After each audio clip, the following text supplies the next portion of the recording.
Article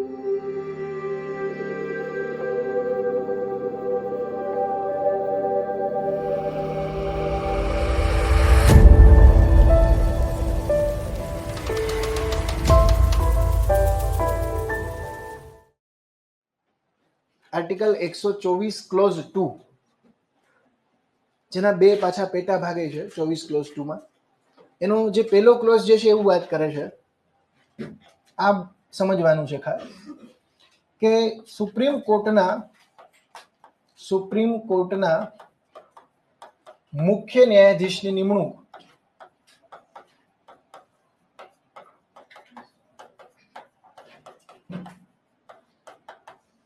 રાષ્ટ્રપતિ દ્વારા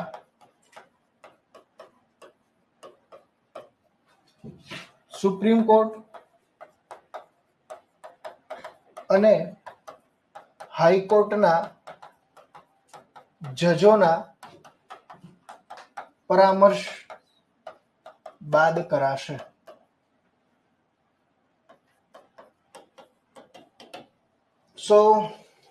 supreme કોર્ટના જે મુખ્ય ન્યાયાધીશ છે, જેને ઇંગ્લિશમાં કહીએ છીએ chief justice of India, CJI,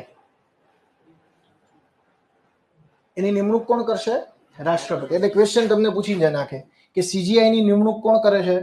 તો કે રાષ્ટ્રપતિ. તો પ્રધાનમંત્રી અધ્યક્ષ તરીકે ક્યારે હશે? એક તો હશે નીતિ આયોગ. કયો આયોગ?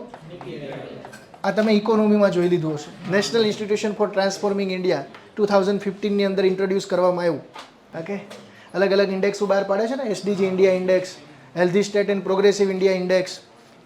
ઓકે, આ બધી ઇન્ડેક્સો બહાર પાડે છે. એનું કામ છે કોમ્પિટિટિવ એન્ડ કોઓપરેટિવ ફેડરલિઝમ, સહકારયુક્ત અને સ્પર્ધાત્મક સંઘવાદને પ્રોત્સાહન આપે છે. યસ. તો NITI Aayog, national institution for transforming ઇન્ડિયાના અધ્યક્ષ કોણ હશે? પ્રધાનમંત્રી. હવે આગળ જો બંધારણમાં એ પણ ઉલ્લેખ છે, જે રીતે મુખ્યમંત્રી અને મંત્રી પરિષદની નિમણૂક રાજ્યપાલ કયા આર્ટિકલ અંતર્ગત કરે કે 164. તો આ જ 164 ની અંદર એવો ઉલ્લેખ છે કે જે આદિજાતિ વિસ્તારો છે એ 4 રાજ્યમાં ટ્રાઇબલ વેલફેર મિનિસ્ટરની નિમણૂક કરવી. આદિજાતિ કલ્યાણ મંત્રીની. આ ક્વેશ્ચન UPSCમાં પૂછાઈ ગયો કે નીચે પૈકી કયા રાજ્યો છે કે જે આદિજાતિ કલ્યાણ મંત્રીની નિમણૂક રાજ્યપાલ કરે છે? આ રાષ્ટ્રપતિથી અલગ એક પાવર છે. ક્યારે ઓર્ડિનન્સનો પાવરનો ઉપયોગ થાય? અત્યારે ગૃહ કેટલા છે ટોટલ? લોકસભા અને રાજ્યસભા. આ કોઈનું એક સત્ર ચાલુ ના હોય. શું ના હોય? લોકસભા અને રાજ્યસભા. કાં તો લોકસભાનું સત્ર ચાલુ હોય, રાજ્યસભાનું બંધ હોય, લોકસભાનું બંધ હોય, રાજ્યસભાનું ચાલુ હોય, બે બંધ હોય, ત્યારે જ શું થઈ શકે? વટ હુકમનો પ્રયોગ થઈ શકે. જો બે ચાલુ હોય તો વટ હુકમ થાય, અથવા કોઈ એક ગૃહ ચાલુ હોય તો વટ હુકમ થશે. એક ગૃહ બંધ થયું, એનું સત્ર બંધ થયું એટલે રાષ્ટ્રપતિ પાસે પાવર આવી ગયો કે એનો ઉપયોગ કરે? વટ હુકમનો. પણ વટ હુકમ કેવા સંજોગોમાં લાવવાનો? કે જ્યારે ખૂબ જ કટોકટી હોય. શું હોય? ઇમરજન્સી ટાઈમે, કે એના વગર કાયદો બનાવવા વગર ચાલે નહીં. જો રાષ્ટ્રપતિ વટ હુકમ લાવે, એક પ્રકારનો શું છે? કાયદો જ છે. શું છે? કાયદો જ છે. ગામડાની અંદર જે મહત્વનું જે અંગ જે છે એ ગ્રામ સભા છે. તો ગ્રામ સભાનો ઉલ્લેખ છે અનુચ્છેદ 243A માં. અનુચ્છેદ 243A વાત કરે છે ગ્રામ સભાની. ગ્રામ સભા એટલે શું? એક અથવા એક કરતા વધુ ગામડાઓથી રચાયેલ ગ્રામ પંચાયતના મતદાતાઓની યાદી. હવે એટલે અહીંયા ટાઈમ પીરિયડ કેટલો છે? અનુચ્છેદ 243 વાત કરે છે ટાઈમ પીરિયડ, સમયગાળો. અનુચ્છેદ 243 વાત કરે છે પંચાયતનો કાર્યકાળ.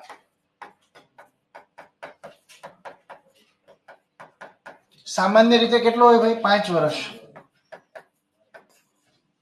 સામાન્ય રીતે 5 વર્ષ. પંચાયતની સ્થાપના, બંધારણ એવું કહે છે પંચાયતની સ્થાપના માટે કે જે રાજ્યમાં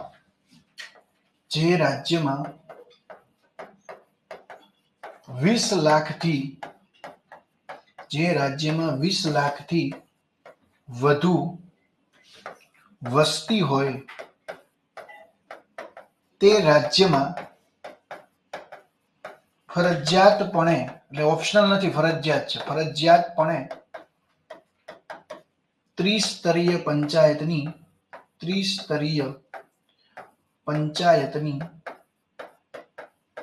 રચના કરવી. It is mandatory for state.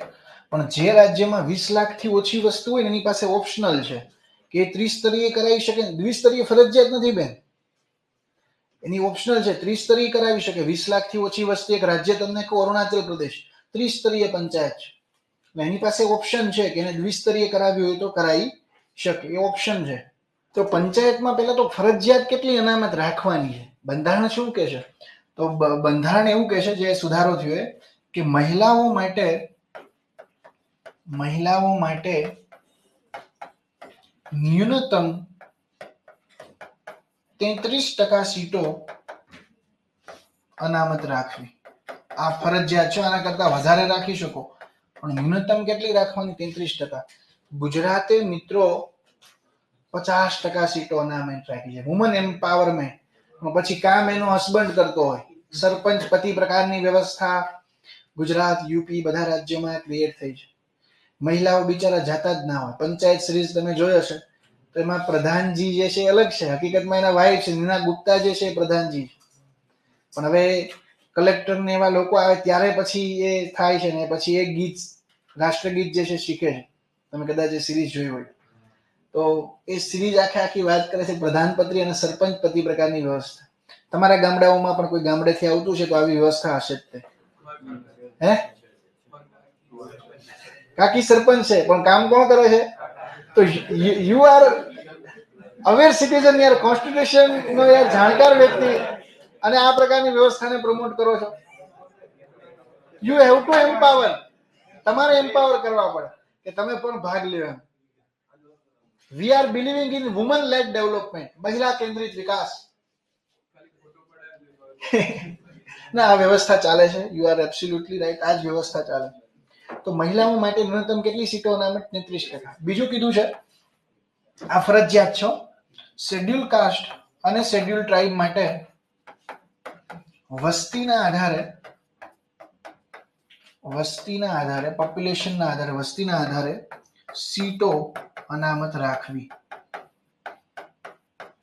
કે એની જે પોપ્યુલેશન હોય, એની જે વસ્તી હોય એના આધારે સીટો અનામત રાખવી.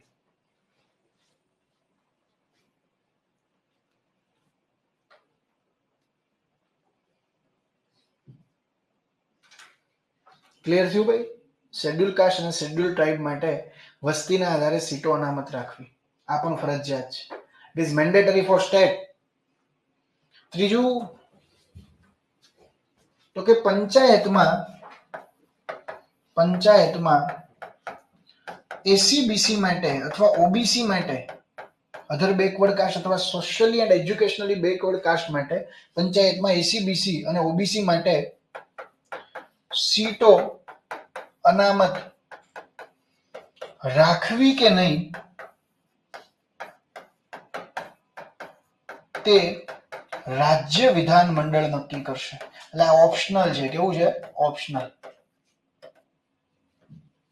વિધાન મંડળ નક્કી કરશે. ગુજરાતમાં તો વિધાનસભા જ નક્કી કરશે.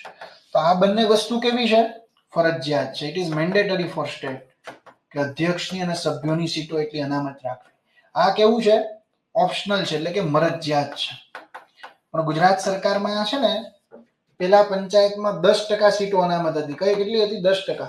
પછી ઝવેરી કમિશનની રચના કરી કે ભાઈ પંચાયતમાં જે સોશિયલી એન્ડ એજ્યુકેશનલી બેકવર્ડ કાસ્ટનું પ્રતિનિધિત્વ કેવું છે, કેટલું હોવું જોઈએ. તો ઝવેરી કમિશને ભલામણ કરી કે 27% અનામત કરો પંચાયતમાં. તો અત્યારે ગુજરાત સરકારે 27% અનામત સ્વીકારી છે પંચાયત વ્યવસ્થામાં ઓબીસી માટે. પણ એ કેવી છે? ઓપ્શનલ છે. ઘણા રાજ્યોએ આપી જ નથી. પણ ગુજરાતમાં અત્યારે 27% સીટો રિઝર્વ છે એસસીબીસી માટે. જે હમણાં સુધારો કર્યો એના અંતર્ગત. કારણ કે પંચાયત રાજ્ય યાદીનો વિષય છે અને આ વસ્તુ કેવી છે, ઓપ્શનલ છે, તો આમાં વધારો કે ઘટાડો કરી શકાય. આ બંને વસ્તુ એટલી તો આપવી જ પડે. આ કેવું છે, ફરજિયાત છે. કેવું છે, ફરજિયાત. વસ્તુ એ જ યાદ રાખવાની છે કે બંધારણમાં પંચાયતની કઈ કઈ બાબતો ફરજિયાત આપેલી છે ને કઈ કઈ બાબતો મરજિયાત છે. ઓકે, ક્લિયર છે ભાઈ? આ થઈ વસ્તુ રિઝર્વેશનની વાત. અને પંચાયતની બેઠકોમાં કઈ કઈ બેઠકો અનામત રહેશે, આખું એનું સીમાંકન કઈ રીતે કરવું એ કોણ નક્કી કરે? રાજ્ય ચૂંટણી પંચ. સ્ટેટ ઇલેક્શન કમિશનની રચના જ એટલા માટે કરી છે. તો અમે ભારત દેશના લોકો ભારતને કેવું રાજ્ય બનાવવા માંગે, તો એ શું છે, વિશેષણ છે. તો ભારતને સંપ્રભુ, સમાજવાદી, સોશિયાલિસ્ટ, ઇંગ્લિશમાં શબ્દ છે સોશિયાલિસ્ટ, સંપ્રભુ, સમાજવાદી, દેખાશે ને તમને? ઓકે, સંપ્રભુ, સમાજવાદી, ધર્મનિરપેક્ષ,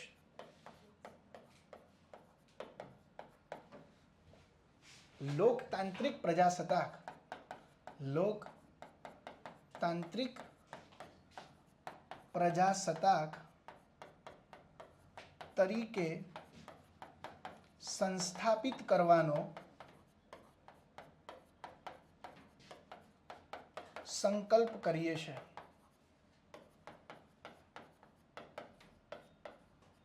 તમને એવો ક્વેશ્ચન પૂછાય, નીચે પૈકી કયા ભાગનો ઉદ્દેશ કલ્યાણકારી રાજ્યની પ્રાપ્તિ માટેનો છે? તો કોનો છે? ડીપીએસપી નો. ડીપીએસપી નો ઉદ્દેશ શું છે? કલ્યાણકારી રાજ્યની સ્થાપના, કે જ્યાં બધાના હાથમાં કામ હોય, બધા લોકો પાસે શિક્ષણ હોય, બધાનું સ્વાસ્થ્ય સારું હોય અને બધાની સુખાકારી હોય, બધા હેપી હોય. એ બધા ખુશ છે ને ભાઈ ભારતમાં, તો વાંધો. કલ્યાણકારી રાજ્ય, વેલફેર સ્ટેટ.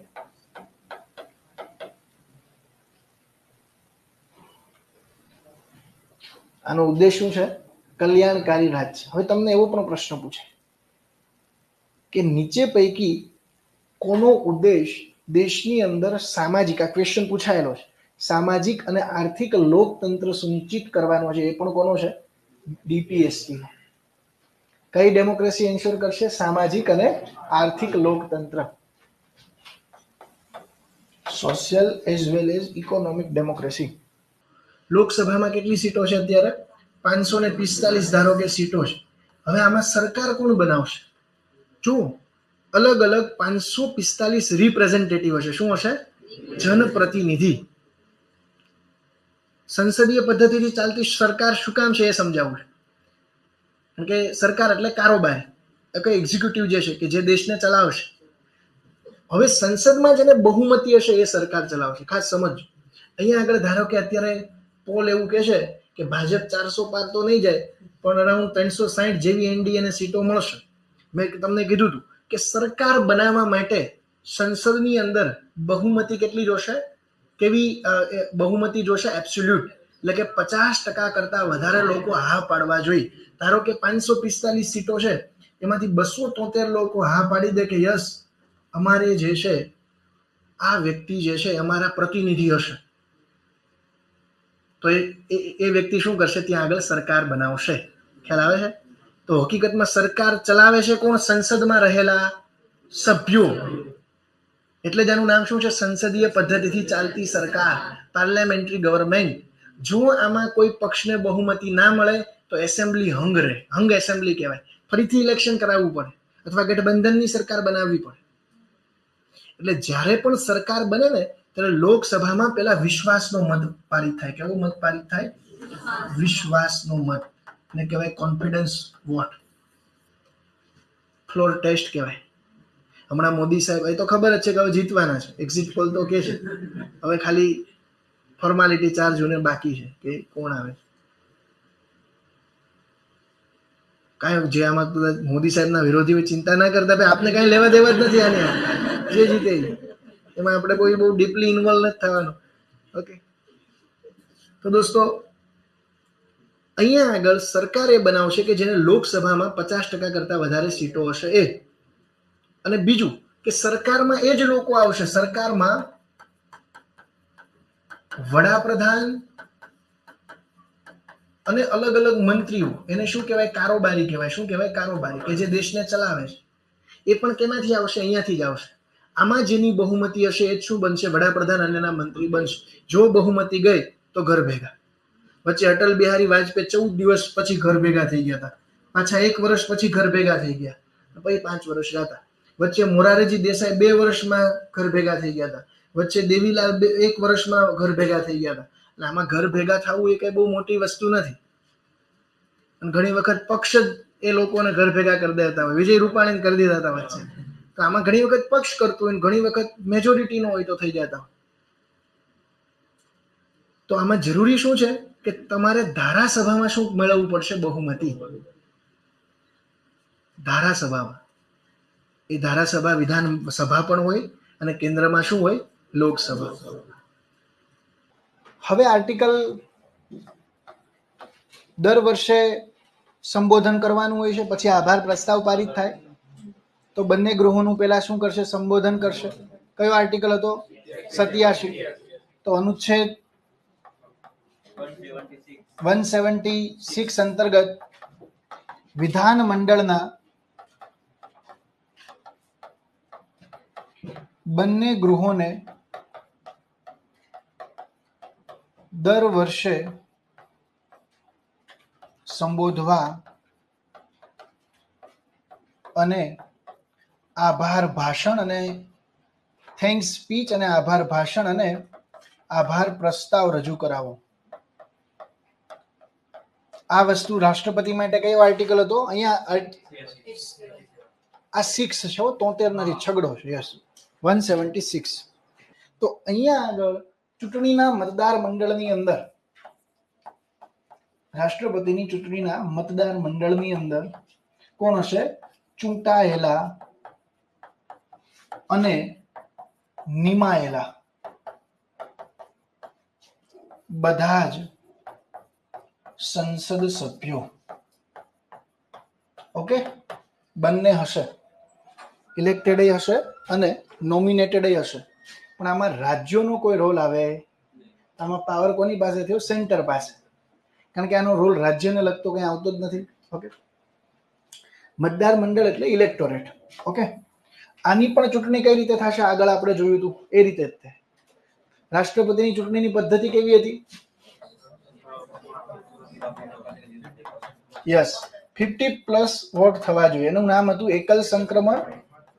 ઓકે, એકલ સંક્રમણ અને અનુપાતિક પ્રતિનિધિત્વ, પ્રોપોર્શનલ રિપ્રેઝન્ટેશન.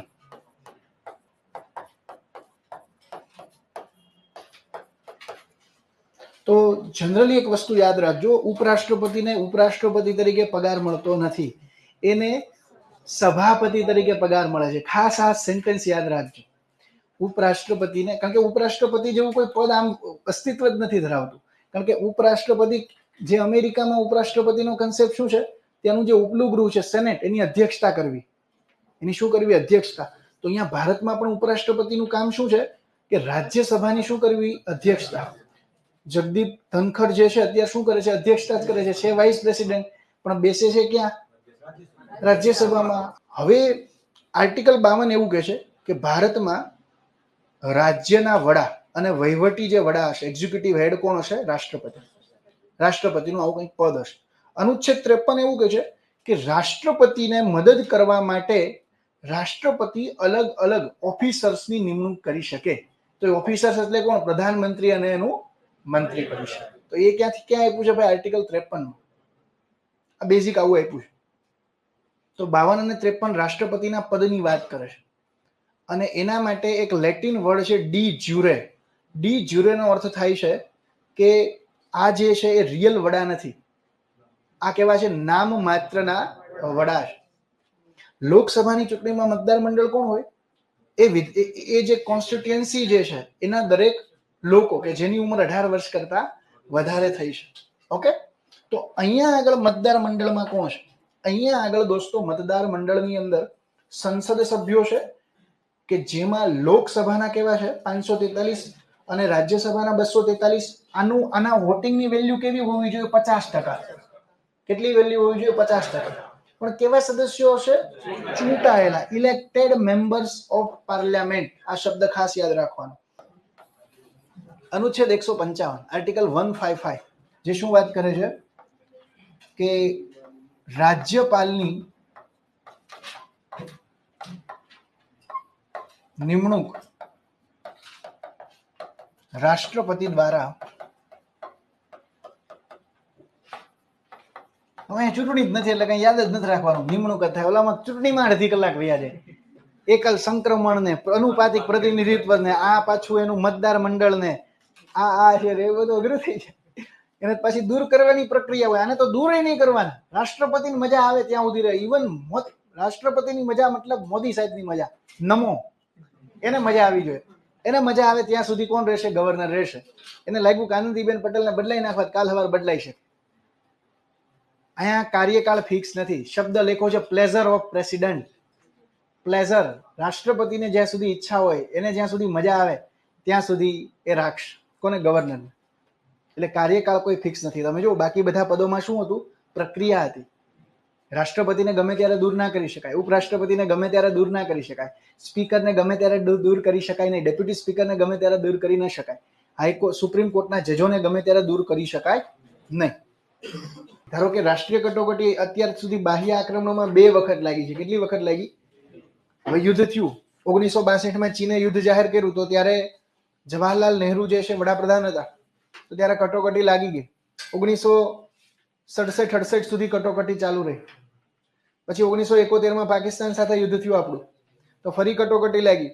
એ 1977 સુધી લાગી. પણ ઇન્દિરા ગાંધીએ 1975માં એને એવું લાગ્યું કે આંતરિક રીતે અશાંતિ છે, તો 1975માં એને બાહ્ય કટોકટી તો હતી, એની સાથે સાથે આંતરિક કટોકટી પણ લાગુ કરી. 2 કટોકટી પેરેલલી ચાલી 2 વર્ષ. લાગુ કરવાની પ્રક્રિયા શું છે? What is the process two implement the emergency? પેલા તો આખા દેશમાં લાગી શકે અને અમુક ભાગમાં પણ લગાડી શકે. એ રાષ્ટ્રપતિ નક્કી કરશે. એટલે જે આ કટોકટી ક્યાં લાગુ થાય? તો સમગ્ર દેશમાં પણ લાગુ થઈ શકે,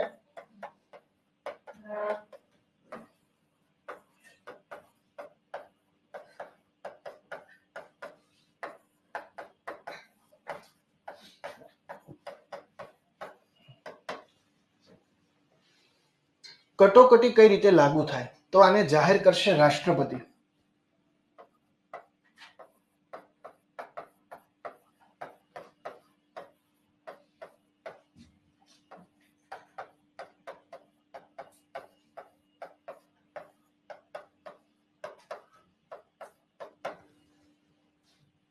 એની જે ઉદ્ઘોષણા જે છે રાષ્ટ્રપતિ કરશે.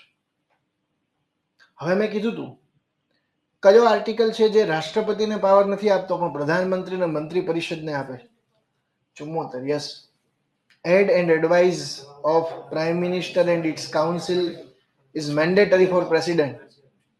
અને 42મો બંધારણીય સુધારો પણ કર્યો 1976 ની અંદર કે નહીં માને એક વખત પુનઃ વિચારણા માટે, પછી 44માં કીધું કે મોકલી શકે, બાકી ઇટ ઇઝ મેન્ડેટરી.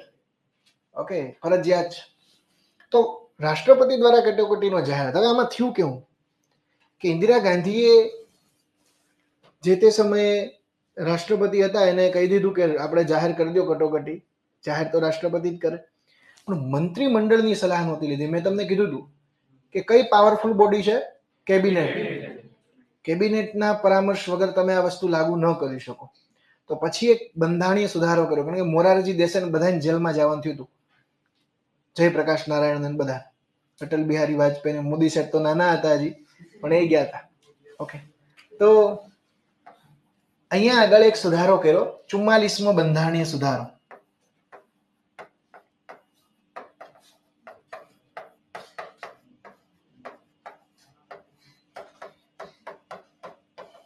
ચુમ્માલીસમો બંધારણીય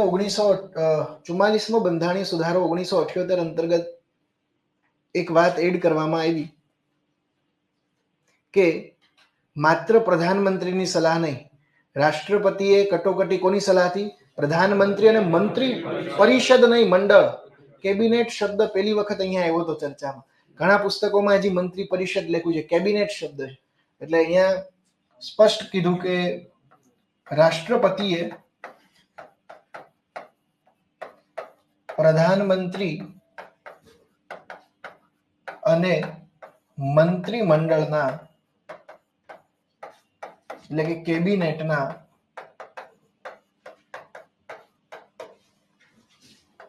હસ્તાક્ષર વાળા લેખિત પ્રસ્તાવ બાદ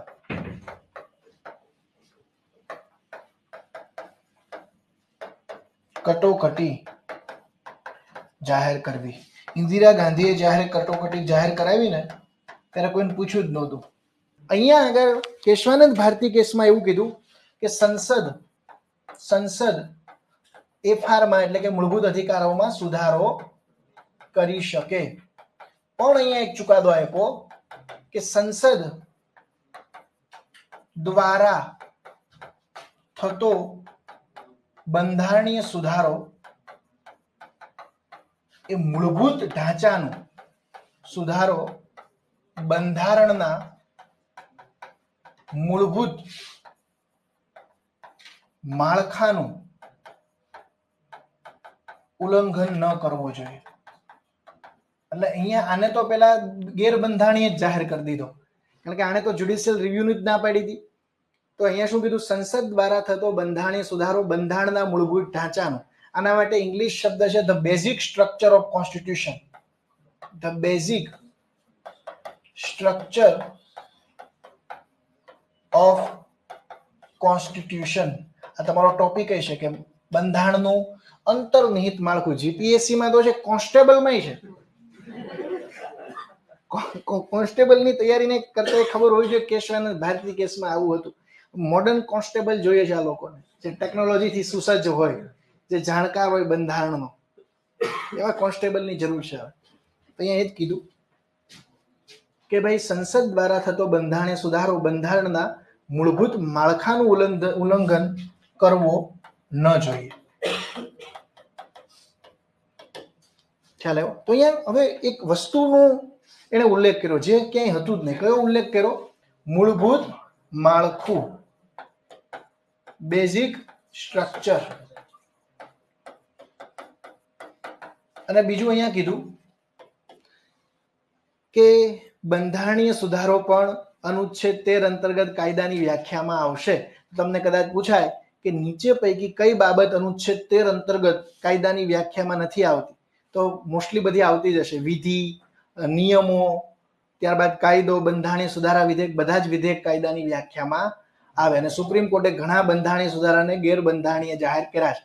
રાષ્ટ્રપતિનો જ મળે. જો એક વસ્તુ યાદ રાખજો. હવે બીજો એક પ્રશ્ન તમને કહું. ધારો કે અહીંયા હવે એક ઘટના, પછી તમારો પ્રશ્ન લો. ઓકે, પ્રશ્ન આવી જશે, એમાં જવાબ હવે આવશે. હવે અહીંયા પ્રોબ્લેમ એવો થયો દોસ્તો, અહીંયા બંધારણમાં તો કહી દીધું કે ભાઈ રાષ્ટ્રપતિ જતો રહે પછી કોણ આવશે? ઉપરાષ્ટ્રપતિ. પણ મેં 1969 એક એવી ઘટના બની કે જેમાં એ સમયે એક રાષ્ટ્રપતિ હતા ભારતના, ડોક્ટર ઝાકિર હુસેન, એનું નિધન થઈ ગયું. હવે ત્યારે જે ઉપરાષ્ટ્રપતિ હતા, તો મે 1969 થી એમણે પદ સંભાળ્યું. અને એ જે વ્યક્તિ હતા, એ વ્યક્તિનું નામ હતું વીવી ગિરી. ઓકે, વીવી ગિરી કરીને જે ઉપરાષ્ટ્રપતિ હતા, એ ઓબ્વિયસલી કેમાં આવશે? રાષ્ટ્રપતિમાં. પણ ઇલેક્શન કમિશને શું કરાવવું પડે? 6 મહિનામાં ઇલેક્શન કરાવવું પડે કે ના કરાવવું પડે? તો એને શું કરી નાખ્યું? એ તો રિઝાઇન કરી દીધું એને. તો કોને? કારણ કે રાષ્ટ્રપતિ તો હતા નહીં. હવે કોને અનુલક્ષીને રિઝાઇન કરશે? સુપ્રીમ કોર્ટના ચીફ જસ્ટિસને અનુલક્ષીને રિઝાઇન કરી દીધું એને. તો હવે અહીંયા ક્વેરી શું થઈ? રાષ્ટ્રપતિ નથી અને ઉપરાષ્ટ્રપતિ પણ નથી. તો આ સમયે સંસદે કીધું કે the emergency situation of the appointment of president, આ કરીને એક એક્ટ બહાર લાવ્યો 1969 માં. અને એવું કીધું કે જો રાષ્ટ્રપતિ કે ઉપરાષ્ટ્રપતિ નહીં હોય, રાષ્ટ્રપતિ પણ જતા રહ્યા, ઉપરાષ્ટ્રપતિ પણ નથી, તો એ સમયે રાષ્ટ્રપતિ તરીકેની જવાબદારી કોણ સંભાળશે? Chief justice of India, supreme કોર્ટના મુખ્ય ન્યાયાધીશ. સૌથી વધારે કોઈને દૂર કરવા અઘરા હોય તો એ કોણ છે? રાષ્ટ્રપતિ. This is very difficult to impeach the president. કારણ કે એટલી સ્પષ્ટ બહુમતી કોઈના માટે નથી. પ્રેસિડેન્ટ છે કે જેના માટે આ વિશિષ્ટ બહુમતી જો છે. સ્પષ્ટ તો એબ્સોલ્યુટ કહેવાય, પણ અહીંયા કેવી બહુમતી છે? વિશિષ્ટ બહુમતી. હાજર કેવું નહીં, કુલના. આ કેવા સદસ્યો છે? કુલના, કુલ સદસ્યોના, કુલ સંસદ સભ્યોના 2/3 હાજર રહેલા, કેવું નહીં, કુલના. તો it is very difficult process. કીધું છે કે દેશમાં બંધુત્વની ભાવના રહે, દેશમાં એકતા અને અખંડિતતા રહે, એ પ્રકારની ભાઈચારાની ભાવના બધાએ જાળવવી. તો સરકાર એના માટે કાયદો બનાવ્યો, રિપ્રેઝન્ટેશન ઓફ પીપલ એક્ટ. કે કોઈ પણ વ્યક્તિ ધર્મના આધારે હેટ સ્પીચ આપે તો જે ચૂંટણી પંચ જે છે એની સભ્યતા પણ રદ કરી શકે અને એનું નોમિનેશન પણ રદ કરી શકે, એના વિરુદ્ધ કાર્યવાહી કરી શકે. કારણ કે એકતા, અખંડતા, સંપ્રભુતા અગત્યની બાબત છે દેશ માટે. અવેજી પેલો જ પ્રસ્તાવ આવે છે અવિશ્વાસનો પ્રસ્તાવ. કયો પ્રસ્તાવ? જો આ ખાસ યાદ રાખજો, આનો ક્વેશ્ચન આવશે એક્ઝામમાં.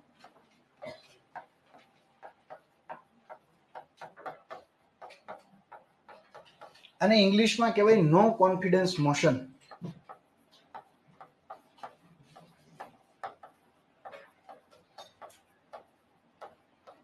અવિશ્વાસનો પ્રસ્તાવ, નો કોન્ફિડન્સ મોશન. અવિશ્વાસના પ્રસ્તાવના ફેક્ટ યાદ રાખી લેજો. પહેલા તો માત્ર ને માત્ર લોકસભામાં રજૂ થાય. કઈ જગ્યાએ રજૂ થાય? લોકસભામાં રજૂ. રાજ્યસભામાં થાય નહીં.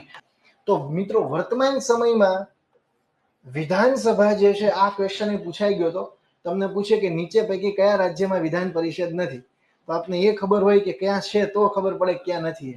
તો અત્યારે ટોટલ મેપની અંદર આપણે યાદ રાખવાનું દક્ષિણમાં કયા કયા? એક તો મહારાષ્ટ્ર, બધા નજીકના જ રાજ્યો છે મિત્રો.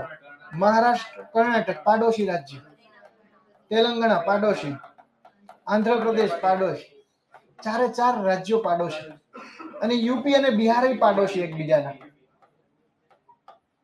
પેલા જમ્મુ કાશ્મીરમાં પણ હતી, પણ જમ્મુ કાશ્મીરને થાવ કાઢી નાખ્યું 2019માં, નાબૂદ કરી નાખી કલમ, એટલે હાવ વયું ગયું. તો આ 6 રાજ્યો છે દોસ્તો. અહીંયા આગળ એ જ છે, પણ એક શબ્દ વધી ગયો છે, સહકારી આંદોલન. અને અહીંયા થશે 1/6. કુલ સીટના કેટલા? એટલે એ ઇલેક્શન નહીં થાય. એ શું થશે? ડાયરેક્ટ કોણ નોમિનેટ કરશે? રાજ્યપાલ. તો 1/6 સીટો પર રાજ્યપાલ નિમણૂક કરશે. એટલે એ ચૂંટણી થતી નથી. 1/6 1/6 સીટો પર રાજ્યપાલ દ્વારા નિમણૂક. કાલ જ મેં પાવરમાં લખાયું હતું ને, કલા, સાહિત્ય, વિજ્ઞાન, સમાજ સેવા, ને મેં બીજું એક લખાયું છે સહકારી આંદોલન.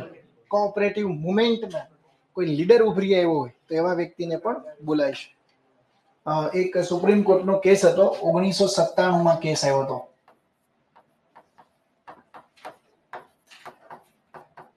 એમાં સુપ્રીમ કોર્ટે એવું કીધું કે કોઈ પણ વ્યક્તિને જો પ્રધાનમંત્રી કે મંત્રી બનવું હોય, પ્રધાનમંત્રી અથવા મંત્રી બનવું હોય, તો એનો એક ક્રાઇટેરિયા એ છે કે એ સંસદ સભ્ય બન્યા વગર એ બની શકશે. આ બેઝિક વસ્તુ કીધી છે કે ભાઈ ભારતીય નાગરિક, દિવાળીઓ એટલે કે અનસાઉન્ડ માઇન્ડ ને ઇન્સોલ્વન્ટ ના હોવો જોઈએ. દિવાળીઓ અને અનસાઉન્ડ માઇન્ડ એટલે માનસિક રીતે અસ્થિર.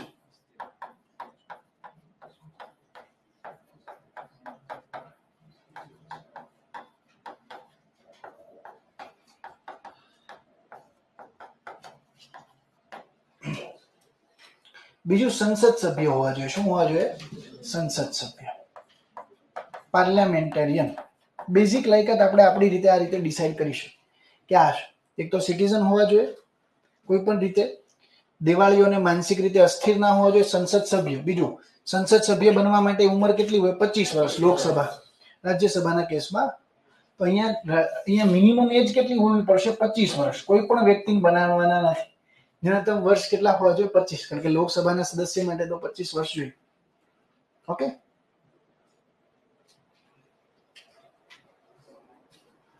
હવે જુઓ, સામાન્ય રીતે આ તો આપણે બેઝિક વાત કરી કે આવું છે, પણ 1997ના સુપ્રીમ કોર્ટના ચુકાદામાં તો સુપ્રીમ કોર્ટે એવું કીધું કે જો કોઈ વ્યક્તિ 6 મહિના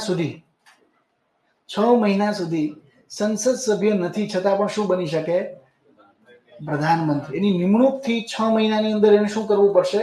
કોઈ પણ એક ગૃહનું સદસ્ય બનવું. એવું જરૂરી નથી કે જ્યારે રાષ્ટ્રપતિની નિમણૂક કરે ત્યારે સંસદ સભ્ય હોવા જ જોઈએ. ન હોય તો ચાલે. ઉદાહરણ આપો, જેવી કેન્દ્રમાં સંસદ છે એવી રાજ્યોમાં શું છે? વિધાનમંડળ. બધાએ નામ સાંભળ્યું હશે ઉદ્ધવ ઠાકરેનું. તો ઉદ્ધવ ઠાકરે મહારાષ્ટ્રની ચૂંટણીમાં ત્યારે સંસદ ધારાસભ્ય હતા જ નહીં. 2018-19 ની વાત કરું છું. છતાં એ મુખ્યમંત્રી બન્યા, પણ વિધિન 6 મંથ એ કેમાંથી ચૂંટાઈ ગયા? વિધાન પરિષદમાંથી. કારણ કે મહારાષ્ટ્રમાં વિધાન પરિષદ છે તો તમારે કોઈ એક ગૃહનું સદસ્ય હોવું પડે, તો ડાયરેક્ટલી ચૂંટાઈ ગયા. ઘણા લોકો જેમ કે મોદી સાહેબ, મતલબ મોદી સાહેબ જયારે પહેલી વખત મુખ્યમંત્રી બન્યા તો એ કઈ હતા જ નહીં, સભ્ય જ નહોતા. પછી એના માટે સ્પેશિયલ રાજકોટ પશ્ચિમની સીટ ખાલી કરી ત્યાંથી જીતાય તો ડાયરેક્ટ બની ગયા ને, ટેમ્પરરી બનાવ્યા. તો એવું જરૂરી નથી કે સંસદ સભ્ય ધારાસભ્ય હોવું જ પડે, ન હોય તો ચાલે. કેટલા મહિનામાં બની જવાનું? તો 6 મહિનામાં નહીં બનો કાઢી મૂકશે, તગડી મૂકશે, કાલો હટો, ઉભા થાવ.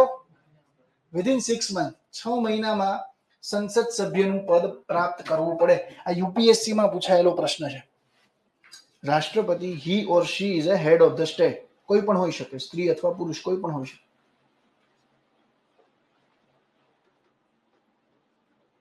હેડ ઓફ ધ શું છે? સ્ટેટ. રાજ્યના વડા છે. રાજ્યની વ્યાખ્યા જોઈતી આપણે? એ જ રાજ્યની વાત કરે છે અહીંયા આગળ. જોઈતી ને રાજ્યની વ્યાખ્યા? કયા અનુચ્છેદમાં હતી? 12 માં, આર્ટિકલ 12. ઓકે, આર્ટિકલ 12 ની અંદર એની ડેફિનેશન છે. એટલે પ્રજાસત્તાક બ્રિટનના રાજા સમકક્ષ. સત્તા કોના સમકક્ષ છે? બ્રિટનના રાજા સમકક્ષ. રાજ્યના વડા છે, હેડ ઓફ ધ સ્ટેટ છે. ઘણા લોકો એવું કહે છે કે આ નામ માત્રના વડા છે. કેવા છે? ધીસ ઇઝ નોટ રિયલ હેડ. એના માટે એક ઇંગ્લિશ શબ્દ છે ડી જ્યુરે. પ્રધાનમંત્રી માટે શબ્દ છે ડી ફેક્ટો. એટલે રિયલ વડા કોણ છે? પ્રધાનમંત્રી છે. વાસ્તવિક જે પાવર જે છે એ પ્રધાનમંત્રી પાસે છે, રાષ્ટ્રપતિ પાસે નથી. રાષ્ટ્રપતિનું પદ આપણે એટલા માટે ઊભું કર્યું છે કે કારણ કે સંસદીય પદ્ધતિથી ચાલતી સરકારમાં બ્રિટનમાં પણ આવું એક પદ હતું. પણ આપણે આ પદને વંશ પરંપરાગત કરવું નહોતું. આપણે શું કરવું હતું? આ પદને રિપબ્લિક રાખવા હતું. હવે દરેક વ્યક્તિ આ પદ ઉપર આવી શકે, કોઈ પણ નાગરિક આવી શકે. ખ્યાલ આવે છે? તો બેઝિક વાત થઈ રાષ્ટ્રપતિની. બીજું, બધા જે કારોબારીના વહીવટ એ કોના નામે થાય? રાષ્ટ્રપતિના નામે. એ આપણે રાષ્ટ્રપતિના જ્યારે હું પાવર્સ જોઈશ, કારોબારી, ધારાકીય પાવર, નાણાકીય સત્તા, માફ કરવાની સત્તા, ઓકે, એનો વિટો પાવર, તો બધી જ જે સત્તાની હું ચર્ચા કરીશ ત્યારે ડિટેલમાં ચર્ચા કરીશ કે એના કારોબારી પાવર ને બધા કયા હોય. તો બંધારણીય કટોકટી અને રાષ્ટ્રપતિ શાસન. રાષ્ટ્રપતિ શાસન લાગુ કરવાની સત્તા રાષ્ટ્રપતિ પાસે છે. કોની પાસે છે? રાષ્ટ્રપતિ પાસે. તો અનુચ્છેદ 356 અંતર્ગત લાગુ થાય. આર્ટિકલ 356. અને અનુચ્છેદ 356 શું કહે છે? કે જ્યારે રાજ્યપાલ રાષ્ટ્રપતિને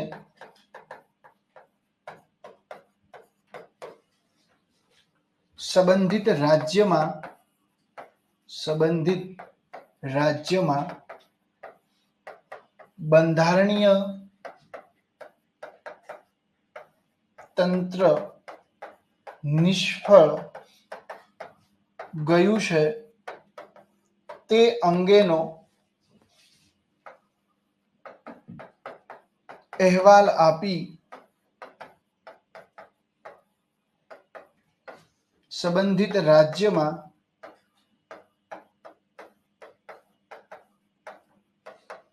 રાષ્ટ્રપતિ શાસન અથવા બંધારણીય કટોકટી, રાષ્ટ્રપતિ શાસન લાગુ કરવાની ભલામણ કરે તે સંજોગોમાં સંબંધિત રાજ્યમાં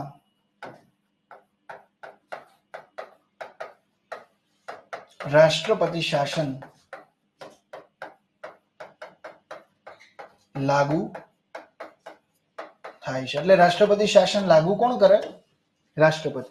હવે અહીંયા મેં કીધું ભલામણ કરે. ઘણી વખત એવું હશે કે ભલામણ નહીં કરે તોય લાગુ થશે ને રાજ્યપાલની ભલામણ માનવા માટે રાષ્ટ્રપતિ બંધાયેલા નથી. ઓકે, અહીંયા ખાસ એક નોંધ લખી નાખો કે રાજ્યપાલની ભલામણ વગર પણ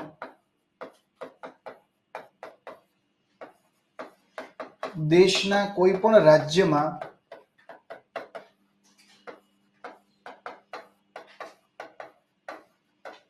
રાષ્ટ્રપતિ બંધારણીય કટોકટી લાગુ કરી શકે.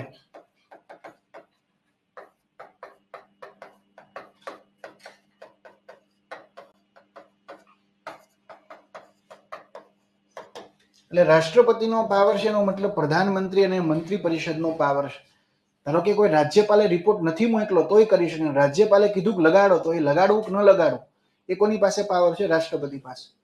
એટલે આ બાબતને છે ને એ ડોક્ટર બાબા સાહેબ આંબેડકરે ને એને આર્ટિકલ 356 ને મૃત પત્ર કીધો છે, ડેડ લેટર, કે છેલ્લા સંજોગોમાં જ આનો ઉપયોગ કરો, કારણ કે આ સંઘવાદ ઉપર બહુ નેગેટિવ ઇમ્પેક્ટ કરે છે. ઇન્દિરા ગાંધીએ રાજ્યોને પાવર ન આપવો પડે એટલે બહુ બધા રાજ્યોમાં રાષ્ટ્રપતિ શાસન લગાડી દીધેલું કારણ વગરનું. એનાથી અસર કોને થાય? જે ચૂંટાયેલી સરકાર જે છે એને અસર થાય છે. કારણ કે જ્યારે રાષ્ટ્રપતિ શાસન લાગુ પડે એટલે એ રાજ્યની વિધાનસભાનો ભંગ થાય. વિધાનસભાનો ભંગ થાય તો ચૂંટાયેલા જે પ્રતિનિધિઓ જે છે કારોબાર કરશે નહીં, પણ કારોબાર કોણ કરશે? રાજ્યપાલ અને ઉપર જે કેન્દ્રમાં બેઠેલા જે પ્રધાનમંત્રી અને જે એની મંત્રી પરિષદ જે છે એ રાજ્યનો કારોબાર કરશે. તો સંઘવાદ ઉપર કેવી અસર કરશે? નકારાત્મક. એટલે આને ડેડ લેટર કીધો છે. Dead letter. આ જે આર્ટિકલ જે છે એને ડોક્ટર બાબા સાહેબ આંબેડકરે મૃત પત્ર કીધો છે, ડેડ લેટર. પણ આ સમયે વિધાનસભાનો તો ભંગ થયેલો હશે, તો બધા ધારાકીય પાવરો કોની પાસે જતા રહેશે? સંસદ પાસે. સંબંધિત રાજ્યની ધારાકીય સત્તાઓ,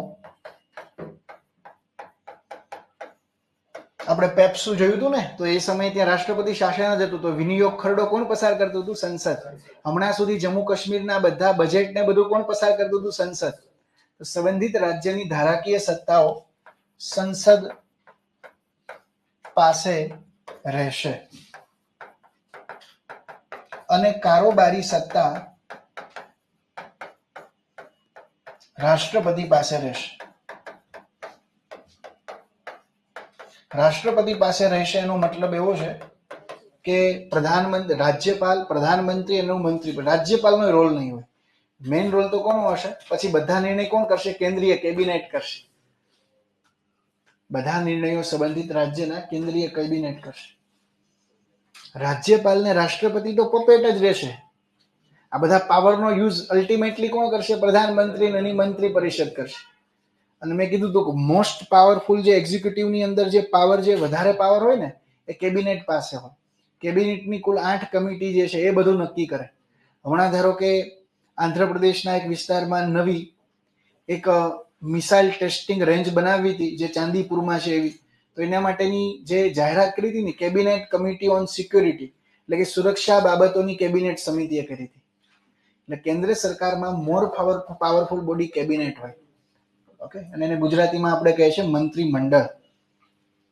તો અસર આ બે જ થશે. કારણ કે વિધાનસભા તો કેવી થઈ હશે? ભંગ. રાષ્ટ્રપતિ શાસન લાગે એટલે ત્યાં જે લેજિસ્લેટિવ એસેમ્બલી હશે એ તો રહેશે જ નહીં.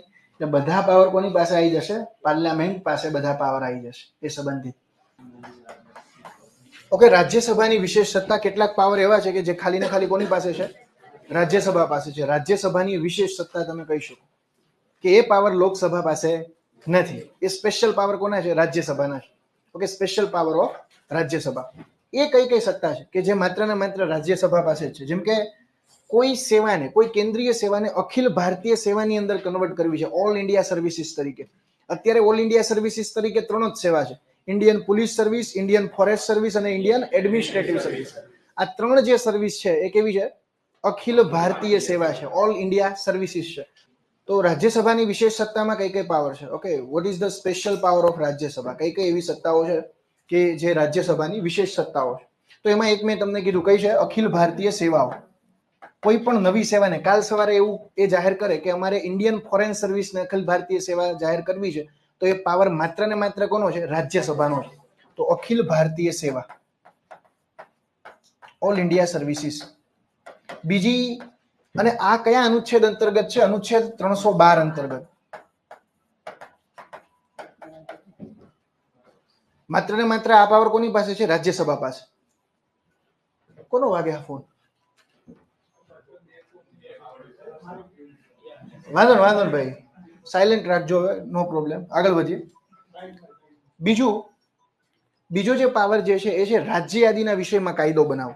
સ્ટેટ લિસ્ટની અંદર કાયદો બનાવવો હોય તો પણ કરી શકાય. જેમ કે રાજ્ય યાદીના વિષયો કયા કયા? જેમ કે પોલીસ રાજ્ય યાદીનો વિષય છે.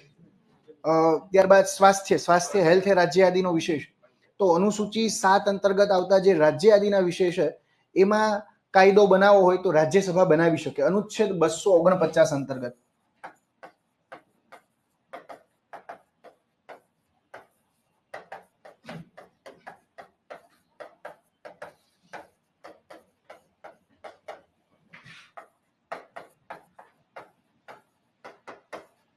આ સત્તા લોકસભા પાસે નથી. આ સ્પેશિયલ પાવર ખાલી ને ખાલી કોના છે?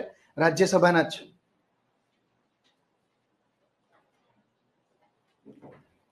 ઓકે, અનુચ્છેદ 249 અંતર્ગત 249 અંતર્ગત રાજ્ય યાદીના વિષયમાં શું કરવો? કાયદો ઘડવો.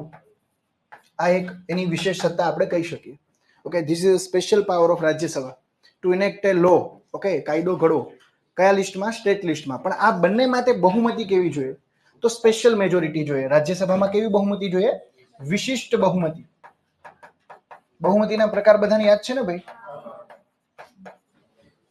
અસરકારક બહુમતી કોને કહેશો? વાહ, સરસ લ્યો. કેના માટે યુઝ થાય? કોને દૂર કરવા હોય તો યુઝ થાય છે? બોલો. ના, રાષ્ટ્રપતિ માટે સ્પેશિયલ મેજોરિટી હોય બેન. સ્પીકર, ડેપ્યુટી સ્પીકર, સભાપતિ, ઉપસભાપતિ, આ બધાને દૂર કરવા હોય તો કરી શકાય. ઓકે, બધાને દૂર કરી શકાય. વિશિષ્ટ બહુમતી અહીંયા કેવી જોશે? જનરલી વિશિષ્ટ બહુમતીના પણ મેં તમને અલગ અલગ પ્રકાર કીધા હતા કે હાજરના 2/3 અને કુલના 50%, આવી એક વિશેષ બહુમતી. એક વિશિષ્ટ એક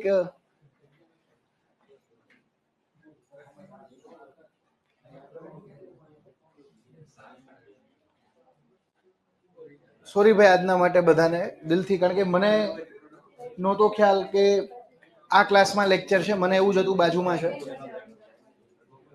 આવે છે તમને? ઓકે, પેડ નથી આપવા બોલો ભાઈ.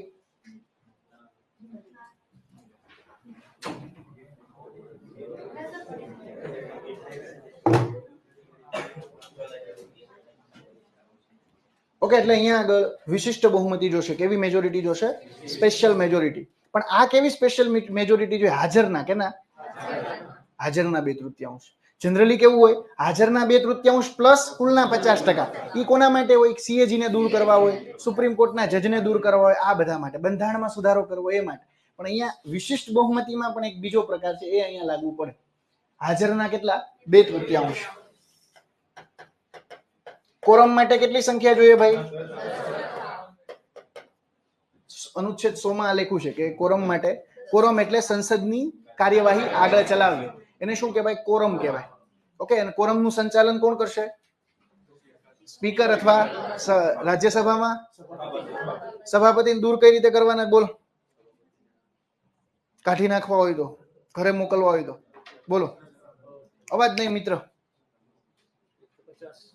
બોલો. હરખું બોલ, હરખું.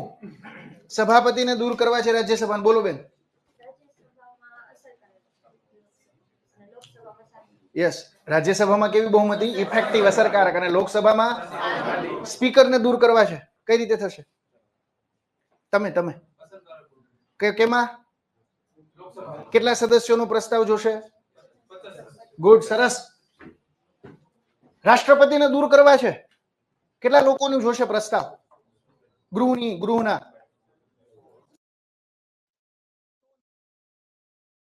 1/4. ભૂલી જાવ છો મિત્રો તમે બધા, એટલે ફ્રીક્વન્ટ રિવિઝન કરાવવું પડે કે આવા ક્વેશ્ચન આવે. આગળ વધીએ ભાઈ. અહીંયા ધ્યાન રાખો. અહીંયા રાજ્યસભા પાસે બીજી વિશેષ સત્તા શું છે? ઉપરાષ્ટ્રપતિને દૂર કરવા. કારણ કે ઉપરાષ્ટ્રપતિને દૂર કરવા હોય તો અહીંયા બહુમતી કેવી જોશે? સ્પેશિયલ. સ્પેશિયલ જોઈએ કે ઇફેક્ટિવ? અસરકારક. અને લોકસભામાં કેવી જોશે? સામાન્ય. તો પાવર કોનો વધારે થયો? રાજ્યસભામાં. તો ઉપરાષ્ટ્રપતિને દૂર કરવા, કાઢી મૂકવા. પણ હજી કોઈ ગયા નથી. Yes, good. તો આ કોની સત્તા થઈ? રાજ્યસભાની વિશેષ સત્તા થઈ, સ્પેશિયલ પાવર થયો. લોકસભાની વિશેષ શક્તિ કઈ છે? તો પેલી શક્તિ છે અવિશ્વાસનો પ્રસ્તાવ. મેં આગળ કીધું હતું. ઓકે, પ્રશ્ન મને થયો કે ભાઈ અવિશ્વાસનો પ્રસ્તાવ પસાર થઈ જાય તો શું થાય દોસ્ત? લોકસભાની અંદર ધારો કે અવિશ્વાસનો પ્રસ્તાવ પારિત થયો તો થાય શું? હે, સરકાર ઘરે વહી જાય. યસ, પ્રધાનમંત્રી ઘરે વહી જાય, મંત્રીઓ ઘરે વહી જાય, બધા ઘરે વહી જાય. તો અવિશ્વાસનો પ્રસ્તાવ રજૂ થાય એટલે બધા ઘરે વહી જાય. ઓકે, તો નો કોન્ફિડન્સ મોશન અવિશ્વાસનો પ્રસ્તાવ માત્ર ને માત્ર ક્યાં રજૂ થાય? લોકસભામાં. શું કામ માત્ર લોકસભામાં રજૂ થાય? કારણ કે લોકસભામાં જેની બહુમતી હોય એ શું કરે છે? સરકાર બનાવે. કે જ્યારે સેન્ટરના જે ગાઈડલાઈન હોય, જે નિર્દેશો હોય, પણ જો એક વસ્તુ હું તમને ફરીથી કહી દઉં કે જ્યારે કોઈ રાજ્યની અંદર રાષ્ટ્રપતિ શાસન લાગે છે, પ્રેસિડેન્ટ રૂલ લાગે છે, તો it is subject to judicial review. એના પર ન્યાયિક સમીક્ષા થઈ શકે છે. ક્લિયર થાય છે? એટલે જ અરુણાચલ પ્રદેશમાં ફરી વખત જે સરકારનું રૂલ હતું એને લાગુ કર્યું. 2016ની અંદર હરીશ રાવત કરી અને હિમાચલ પ્રદેશના મુખ્યમંત્રી હતા કોંગ્રેસના, તો એ સમયે ભ્રષ્ટાચારનો આરોપ મૂકીને રાષ્ટ્રપતિ શાસન લગાડ્યું હતું ત્યાં. તો પછી 5 કે 6 દિવસની અંદર જ ફરી વખત સુપ્રીમ કોર્ટે હસ્તક્ષેપ કરી અને જે ચૂંટાયેલી સરકાર હતી એને ફરી વખત ત્યાં લાગુ કરી. એટલે જે આજે જાહેરાત કરે છે એમાં શું થઈ શકશે? ન્યાયિક સમીક્ષા થઈ શકશે. તમને એવું પૂછે કે ભાઈ બંધારણના આમુખમાં કઈ તારીખ મેન્શન કરી છે? આ બેમાંથી કઈ તારીખ મેન્શન નથી કરી. આમુખ જે છે, ધારો કે આ બંધારણનું આમુખ છે, પેલું જ જે પેજ છે, તો આમુખની અંદર કઈ તારીખ મેન્શન કરી છે? આમુખમાં લખ્યું છે, તમારું કોઈ પુસ્તક હોય તો એની અંદર લખ્યું છે, we the people of India having solemnly declare, અમે ભારત દેશના લોકો ભારત દેશને આવો દેશ બનાવવા માંગીએ છીએ, એવું બધું લખ્યું હોય છે. તો કઈ ડેટ છે એની અંદર? ક્યારે વાંચી છે? 50 કે 40? યસ, 26 નવેમ્બર 1949 એ ડેટ આની અંદર લખેલી છે. આ દિવસે આપણે બંધારણનો સ્વીકાર કર્યો હતો. શું કર્યો હતો? એટલે જ આ દિવસને આપણે ઉજવીએ છીએ નેશનલ લો ડે, રાષ્ટ્રીય કાયદા દિવસ. એમ આઈ રાઈટ દોસ્ત? ઓકે. તો અહીંયા આગળ જે ડેટ લખી છે એ કદાચ એટલું ડીપમાં એને જો આમાં કેવું ક્લાસ 3 ઘણી વખત આ લોકો ક્વેશ્ચન પૂછે છે, તો એટલું ડીપમાં કન્સેપ્ટ તો આપણે ક્લિયર કરશું જ, પણ આવું પૂછે 26 નવેમ્બર 1949 આ ડેટ લખ્યું હતું કે ભાઈ અમે ભારત દેશના લોકો કલેક્ટિવલી આ બંધારણને સ્વીકારીએ છીએ. 26 નવેમ્બર 1949 એ ડેટ એમાં જ લખેલી છે. હવે ત્યારે બંધારણ બની ગયું હતું, પણ દોસ્તો અમલ 26 જાન્યુઆરી એટલા માટે કર્યો કારણ કે જે તે સમયે પૂર્ણ સ્વરાજની વાત કરી હતી જવાહરલાલ નહેરુએ. અને આ સમયે વડાપ્રધાને કોણ હતા? જવાહરલાલ નહેરુ જ હતા ને. તો એને તો કીધું હતું પૂર્ણ સ્વરાજની વાત, તો એમણે એના પપ્પાને ખીજાઈ ગયા હતા. એના પપ્પા એટલે મોતીલાલ નહેરુ, જેને સ્વરાજ પાર્ટીની સ્થાપના કરી હતી. તો એના પપ્પા ડોમિનિયન સ્ટેટસની વાત કરતા હતા. ડોમિનિયન સ્ટેટસ એટલે બ્રિટિશર જે છે એની હુકુમત રહે, પણ ભારતને થોડીક સ્વાયત્તતા આપે, થોડીક સ્વતંત્રતા આપે, અને ડોમિનિયન સ્ટેટસ કહેવાય.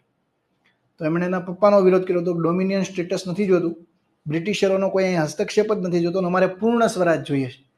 તો એમણે જે પૂર્ણ સ્વરાજનો જે સંકલ્પ લીધો હતો એ લીધો હતો 26 જાન્યુઆરી 1930. તો હવે પાછો એવો જ દિવસ ગોતવો પડે, અને વડાપ્રધાન પોતે એ જ હતા. તો એમણે બંધારણનો અમલ કરવા માટેનો ડે ચૂઝ કર્યો 26 જાન્યુઆરી 1950, જેને આપણે ઉજવીએ છીએ પ્રજાસત્તાક દિવસ, રિપબ્લિક ડે. કેના દ્વારા ઉજવીએ છીએ? Republic day.